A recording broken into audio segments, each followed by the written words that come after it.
नमस्कार. मी भाऊ तोरसेकर. तुम्ही बघत आहात प्रतिपक्ष. मित्रांनो, आज मी थोडीशी एक खास मला दिल्लीहून मिळालेली माहिती तुम्हाला सांगणार आहे.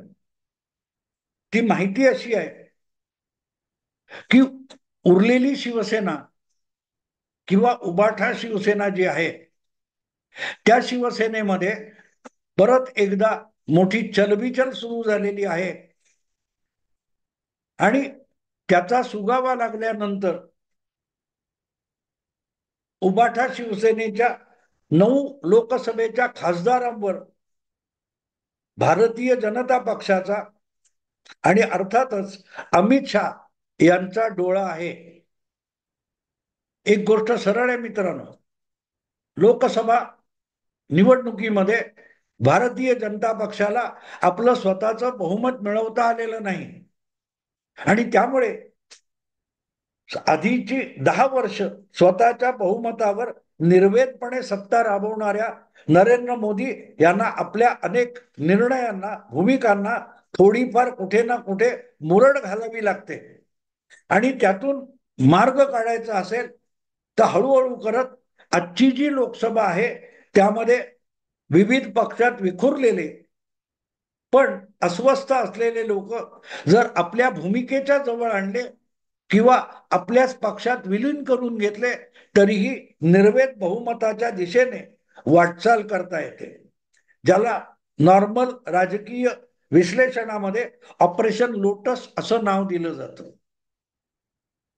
तुम्हाला माहिती आहे की कर्नाटक असो, मध्य प्रदेश असो किंवा आणखीन कुठचे कुठचे राज्य असो, तिथे भाजपला जेव्हा बहुमत हुकलं होतं तेव्हा इतर पक्षातले आमदार गटाने किंवा एकटे राजीनामा देऊन भारतीय जनता पक्षात आले आणि सत्तांतर घडलेलं होतं. इतर वेळेला त्याला पक्षांतर किंवा फोडाफोडी म्हणतात, पण भाजपच्या बाबतीत त्याला ऑपरेशन लोटस नाव दिलं जातं. एवढ्यासाठी सांगतोय मित्रांनो की ज्यांना अशा रीतीने दुसऱ्या पक्षातले लोक स्वपक्षात आणायचे असतात तेव्हा त्यांना कुठले येऊ शकतात याकडे नजर ठेवावी लागते, अतिशय शोधक नजर ठेवावी लागते. की हा अमुक एक त्या पक्षात नाराज आहे, तमुक एक त्या पक्षात नाराज आहे. डझनावारी काँग्रेसचे नेते एक एक करत आजपर्यंत गेल्या 10 वर्षात भारतीय जनता पक्षामध्ये सहभागी झालेले आहेत. त्यापैकी काही जणांना भाजपने थेट मुख्यमंत्री पदावर सुद्धा बसवलं.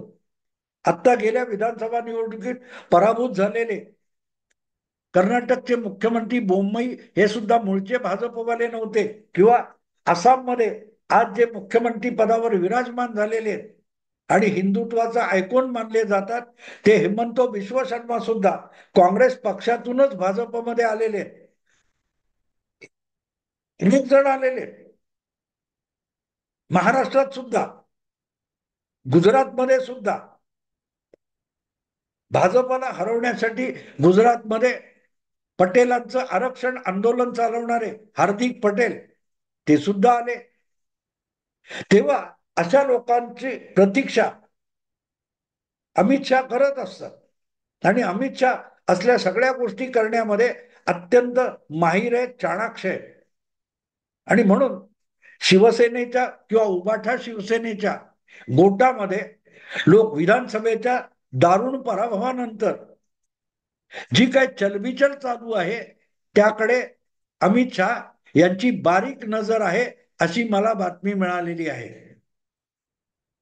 आणि त्याचं कारण सरळ आहे. त्यांना अर्थातच विधानसभा वगैरे नाही, विधानसभेमध्ये आज भाजपला महाराष्ट्रात इतकं प्रचंड यश मिळालेलं आहे की बहुमताच्या दारात उंबरठ्याच्या अलीकडे येऊन भारतीय जनता पक्ष उभा आहे. आणि सरकार बनवण्यासाठी मित्र पक्षांसमोर गयावया करण्याची सुद्धा भाजपला गरज नाहीये. त्यामुळे उद्धव ठाकरे यांच्या पक्षातले आमदार आपल्याकडे येतील का याची चिंता नाहीये, तशीच गरज सुद्धा नाही. हा, पण लोकसभेमध्ये भाजपची संख्या जी घटलेली आहे ती भरून काढण्यासाठी इतर पक्षातून लोकसभेचे आमदार येणार असतील किंवा राजीनामा देऊन येणार असतील तरीही त्यांना स्वीकारण्याच्या मनस्थितीमध्ये अमित शहा आहेत आणि त्यासाठी ते सतत प्रयत्नशील असतात.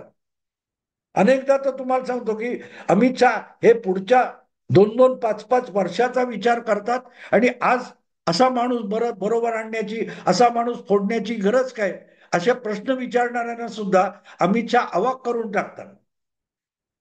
शिंदेचे 40 आणि भाजपचे 105 अधिक अपक्ष मिळून 150 पेक्षा अधिक लोकांचं बहुमत पाठीशी असलेलं सरकार महाराष्ट्रात जून 2022 मध्ये स्थापन झालं. त्यानंतर 1 वर्षाने परत एकदा अजितदादांचे आमदार फोडण्यात आले. अजितदादांकडून राष्ट्रवादी काँग्रेस फोडून महायुतीमध्ये आणली गेली. तेव्हा भाजपचे लोक सुद्धा नाराज होते. भल्या भल्या राजकीय विश्लेषकांना पडलेलं कोडं आहे की स्पष्ट बहुमत पाठीशी असताना भाजपने अकारण अजितदादांचा धोंडा आपल्या गळ्यात कशाला बांधून घेतला. पण जे डाव पुढल्या काळात खेळायचे त्याच्यासाठी आत्तापासून फिल्डिंग लावणं, नेपथ्य रचना करणं, हे करण्यात अमित शहा यांचा हातखंड आहे. 2 जुलै 2023 ला अमित शहानी अजितदादांना 40-42 आमदार घेऊन युतीमध्ये आणलं, उपमुख्यमंत्री केलं, 9 मंत्रीपद दिली. त्यासाठी भाजपच्या इच्छुक आमदारांना वंचित राहावं लागलं, उपाशी राहावं लागलं सत्तेशिवाय. तरीही त्यांनी पर्वा केली नाही आणि अजितदादांना सोबत घेतलं होतं. मोठ्या प्रमाणावर भाजपचा मतदार पाठीराखा नाराज झाला होता. ज्या अजितदादांवर भ्रष्टाचाराचे एकापेक्षा एक मोठे आरोप केलेले होते त्यांना सोबत कशाला घेतलं. तर ही गणित जेव्हा उलगडली जातात आणि सोडवली जातात तेव्हा त्याचं उत्तर मिळत असतं. आत्ता त्याचं उत्तर आपल्याला मिळालं. आत्ता त्याचं उत्तर मिळालं की ज्या प्रकारचे विधानसभेचे निकाल आले तेव्हा भाजप हा महायुतीतल्या 3 पक्षांच्या एकजुटीमुळे 132 वर जाऊन पोहोचला आणि एकनाथ शिंदे 57 तर अजितदादा 41 आमदार घेऊन आले. दोघांची महायुतीची संख्या ही 234 पर्यंत जाऊन पोहोचली. पण आज अशी परिस्थिती आहे की हाताशी भक्कम बहुमत नाही, निर्विवाद बहुमत नाही, तरीही मित्र पक्षांच्या पाठीमागे अगतिक होऊन फिरण्याची वेळ देवेंद्र फडणवीसांवर आलेली नाही. नुसतं अजितदादांनी असं म्हणतात की एकनाथ शिंदे नाराज आहेत, पण नुसतं अजितदादांनी भाजप मुख्यमंत्री होतील, भाजपचा मुख्यमंत्री होईल, त्याला आमचा निर्विवाद पाठिंबा असं म्हणून टाकलं आणि अजितदादांची बार्गेनिंग पॉवर, एकनाथ शिंदे यांची बार्गेनिंग पॉवर संपून जाते. कारण 132 अधिक 41 आकडा जातो 173 वर.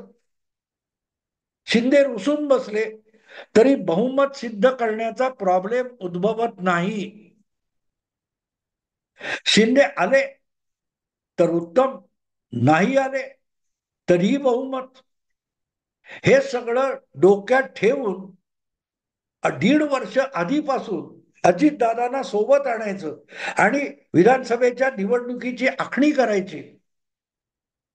उद्धव ठाकरे यांनी काठावरच्या बहुमतात दगाबाजी केल्यानंतर अशी परिस्थिती परत उद्भवू नये यासाठी वर्ष 2-2, 3-3 वर्ष आधीपासून नियोजन करायचं, आखणी करायची, गणित मांडायची, समीकरणं मांडायची. यामध्ये अमित शहा माहीर आहेत, चाणक्य आहेत आणि म्हणून भाजपतल्याच अनेकांना अजितदादांना सोबत घेतल्याचा राग होता. त्यांना आता नवल वाटतं की अरेच्या अजितदादा आहेत म्हणूनच शिंदे यांच्यापासून अडवणूक होण्याची शक्यता संपलेली आहे. पण अजितदादांना आणलं तेव्हा ही परिस्थिती उद्भवेल हे कोणाच्या तरी डोक्यात होतं का? नव्हतं. शिंदे रुसले तर काय करायचं? शिंदे यांनी उद्धव ठाकरेंसारखी भूमिका घेतली तर काय करायचं, याच्या सुद्धा ऑप्शन्स ज्यांना आधीपासून आखता येतात आणि राबवता येतात त्यांनाच 10-10, 15, 20-20 वर्षाचं राजकारण आत्तापासून खेळता येत असतं. आणि म्हणून आजही सगळे गाजरं खात होते लोकसभेमध्ये, नरेंद्र मोदींचं बहुमत हुकलं, भाजपचं बहुमत हुकलं. आता भाजप काय करणार, भाजपला नितीश कुमार आणि चंद्राबाबू नायडू यांच्या मेहरबानीवर सरकार चालवावं लागेल असं बोललं जात होतं. आणि प्रामुख्याने वक्फ बोर्ड सारखं जे विधेयक आहे त्या विधेयकावर मोदींचं सरकार पडू शकतं, नितीश कुमार आणि नायडू ते सरकार पाडू शकतात, याचीही चर्चा अजूनही चालू आहे 4-5 महिने. पण सरकारला धक्का लागलेला नाही किंवा नरेंद्र मोदी आपल्या धोरणामध्ये कुठेही डळमळीत झालेले नाही. याचं कारण जी परिस्थिती उद्भवेल 1 वर्षानंतर, 2 वर्षानंतर, 3 वर्षानंतर किंवा 3 महिन्यांनी, त्या परिस्थितीला सामोरं जाण्यासाठी आपल्या समोर ऑप्शन्स ओपन ठेवणं असं राजकारण ते खेळतात. आणि प्रामुख्याने जेव्हा उद्धव ठाकरे यांच्यासारखा मित्र दगाबाज होऊन जातो आणि इतका मोठा घातपात करतो, इतका दांडगा अनुभव गाठीशी घेतल्यानंतर अमित शाह किंवा नरेंद्र मोदी आणि भाजपचे रणनीतिकार फार दूरगामी आणि अत्यंत सूक्ष्म पातळीवरचं नियोजन करत असतात. आणि त्यातून मग गरज नसताना अजितदादांना सोबत आणलं जातं. त्यासाठी आपल्या पक्षातल्या काही आमदारांना मंत्रीपदापासून वंचित ठेवण्याचा आणि नाराज ठेवण्याचा धोका सुद्धा पत्करला जातो. ही सगळी मोदी, शहा आणि भाजपच्या रणनीतिकारांची योजनाबद्धता लक्षात घेतली तर मग तुमच्या लक्षात येईल की लोकसभेतलं बहुमत भरून काढण्यासाठी आपल्या पक्षात येऊ शकतील अशा विद्यमान लोकसभेतल्या छोट्या मोठ्या पक्षातल्या खासदारांना सोबत घ्यायचं, आपल्या पक्षात घ्यायचं किंवा आपल्या पंखाखाली आणायचं, यासाठी अमित शहा किती प्लॅनिंग करत असतील, किती विचार करत असतील आणि किती शोध घेत असतील. आणि जेव्हा शोध घेतात तेव्हा त्यांचं तिथे लक्ष असतं. या विषयाचं शीर्षक देताना अमित शहाचा डोळा राहुल शेवाळेवर आहे असं मी का म्हटलं हे आता तुम्हाला सांगतो. उद्धव ठाकरे यांनी विधानसभेचे निकाल लागल्यानंतर मुख्यमंत्री पदासाठी युती मोडली आणि राष्ट्रवादी आणि काँग्रेस पक्षाबरोबर जाऊन मुख्यमंत्री पद मिळवलं. त्यानंतरच्या काळात जेव्हा राष्ट्रपती पदाची निवडणूक आली तेव्हा राष्ट्रपती पदासाठी महाराष्ट्रातले शिवसेनेचे आमदार आणि लोकसभेतले शिवसेनेचे खासदार यांची मतं सुद्धा बहुमोलाची होती. आणि ती मतं जर आपण भाजपच्या उमेदवार द्रौपदी मुर्मू यांना दिली नाहीत तर आपलं नाक कापलं जाईल, आपण आदिवासी विरोधी आहोत असं दिसेल.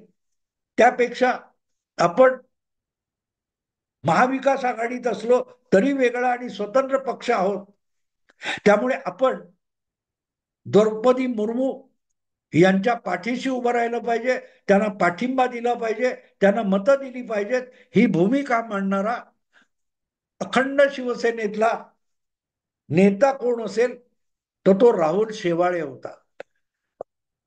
राहुल शेवाळे लोकसभेत तेव्हा होते आणि लोकसभेत त्यांनी जी पक्षाची भूमिका आहे ती व्यापक करण्यासाठी मातोश्रीवर जाऊन उद्धव ठाकरे यांची भेट घेतली होती. लोकसभेच्या अनेक शिवसेना खासदारांना घेऊन राहुल शेवाळे उद्धव ठाकरेंना भेटले होते आणि त्यांनी एक मिटिंग घ्यायला लावली होती. आणि त्या मिटिंगमध्ये, खासदारांच्या मिटिंगमध्ये मातोश्रीवर निर्णय झाला की भले आपण महाविकास आघाडीत आहोत, आपण भाजपचे विरोधक आहोत, पण तरीही भाजपच्या उमेदवार राष्ट्रपती पदाच्या द्रौपदी मुर्मू या आदिवासी असल्यामुळे त्यांना पाठिंबा देऊन आपण आदिवासींच्या सदिच्छा मिळवल्या पाहिजेत, अशी भूमिका राहुल शेवाळे यांनी उद्धव ठाकरे यांच्या गडी उतरवली होती.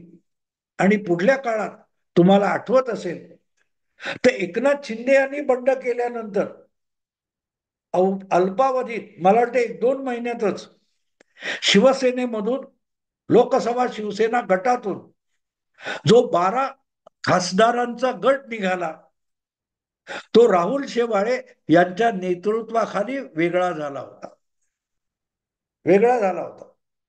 आणि अर्थातच त्यांनी अमित शहा यांची भेट घेतली होती, एकनाथ शिंदे यांचा आशीर्वाद घेतला होता. दिल्लीत जाऊन एकनाथ शिंदे यांनी या खासदारांची बैठक घेतली होती. त्यामध्ये राहुल शेवाळे यांची गटनेता वगैरे म्हणून निवड केली होती. हे सगळं मी एवढ्यासाठी सांगतोय की आज राहुल शेवाळे खासदार नाहीये. शिवसेनेचे म्हणजे एकनाथ शिंदे यांच्या बाजूचे 7 खासदार ऑलरेडी एनडीए मध्ये आहेत. पण उद्धव ठाकरे यांच्याही पक्षाचे 9 खासदार लोकसभेत निवडून आलेले आहेत. आणि त्याच उभाठा शिवसेनेमध्ये चलबिचल असेल तर त्यातले उद्धव ठाकरे यांच्या 9 खासदारांपैकी 2/3 म्हणजे 6 खासदार कायदेशीर तरतुदीनुसार शिंदे शिवसेनेमध्ये सहभागी होऊ शकतात. फार कटकटी कराव्या लागणार नाहीत. कारण 10व्या परिशिष्टानुसार एखाद्या पक्षातला 2/3 सदस्यांचा गट वेगळा झाला तर तो दुसऱ्या कुठल्याही राजकीय पक्षामध्ये विलीन होऊ शकतो. उद्धव ठाकरे यांच्या पक्षाचे 9 खासदार लोकसभेत आहेत आणि त्यापैकी 6 खासदार जर उद्धव ठाकरे यांच्या पक्षात राहायला तयार नसतील आणि त्यांना उभाठा शिवसेनेमध्ये आपलं भवितव्य उरलं नाही असं वाटत असेल विधानसभेच्या दारुण पराभवानंतर, तर त्यांना निवडणूक आयोग, सुप्रीम कोर्ट ह्या सगळ्या पायऱ्या झिजवायची गरज नाही. त्यांना आता भाजपत जाण्याची सुद्धा गरज नाही. त्यांची जी मूळची संघटना आहे, पक्ष आहे शिवसेना, त्याचा नेता एकनाथ शिंदे आहे आणि तोही पक्ष लोकसभेत 7 खासदारांसकट बसलेला आहे. त्यामुळे एक उद्धव ठाकरे यांच्या लोकसभेतील जो गट आहे शिवसेना गट 9 खासदारांचा, त्यात 6 खासदार गोळा करून तो 6 खासदारांचा गट वेगळा करत एकनाथ शिंदे यांच्या शिवसेनेमध्ये विलीन करण्याचा पर्याय पुढे येऊ शकतो. आणि तो पर्याय वापरता येईल का याची चाचपणी आता सुरू आहे. अमित शहा उभाठा शिवसेनेच्या 9 खासदारापैकी 6 खासदारांचा गट वेगळा काढणारा राहुल शेवाळे शोधतायत. लक्षात ठेवा, एकनाथ शिंदे वेगळे झाल्यानंतर लोकसभेमधल्या शिवसेनेच्या 18 खासदारांपैकी 2/3 म्हणजे 12 खासदारांचा गट वेगळा करून त्याला एकनाथ शिंदे यांच्या सोबत आणणाऱ्या नेत्याचं नाव, खासदाराचं नाव राहुल शेवाळे होतं. आज जो कोणी आहे तो राहुल शेवाळे नसेल, पण उभाठा शिवसेनेच्या 9 खासदारापैकी 6 खासदार गोळा करून आपलं भवितव्य सुरक्षित करण्यासाठी सत्तेत बसलेल्या दिल्लीतल्या आणि महाराष्ट्रातल्या एकनाथ शिंदे यांच्या शिवसेनेकडे 6 खासदार घेऊन येऊ शकणारा, 6 असेल 7 असेल, 6 पेक्षा जास्त राहुल शेवाळे निघणार नाही असं नाही. प्रामुख्याने जेव्हा ही चलबिचल आता अंबादास दानवे वगैरे सांगतात ती खरी असेल तर असा राहुल शेवाळे त्या 9 जणांपैकी कोण आहे मला माहिती नाही, पण अशा राहुल शेवाळेचा शोध अमित शहा घेत आहेत अशी मला मिळालेली बातमी आहे. तुम्हाला माहितीये की मी दिल्लीला ये जा करतो. दिल्लीत माझं कुटुंब पण आहे, घर पण आहे. त्यामुळे दिल्लीतल्या पत्रकार आणि राजकारण्यांमध्ये थोडीफार सूत्र माझी पण आहेत आणि त्यातून मिळालेल्या माहितीप्रमाणे अमित शहा सध्या उबाठा शिवसेनेच्या चलबिचल परिस्थितीचा लाभ उठवण्यासाठी उबाठा शिवसेनेतल्या नव्या राहुल शेवाळेचा शोध घेत आहेत. मित्रांनो, आता इथेच थांबतो. आवडलं लाईक करा, शेअर करा आणि प्रतिपक्षाला सबस्क्राईब करा. नमस्कार.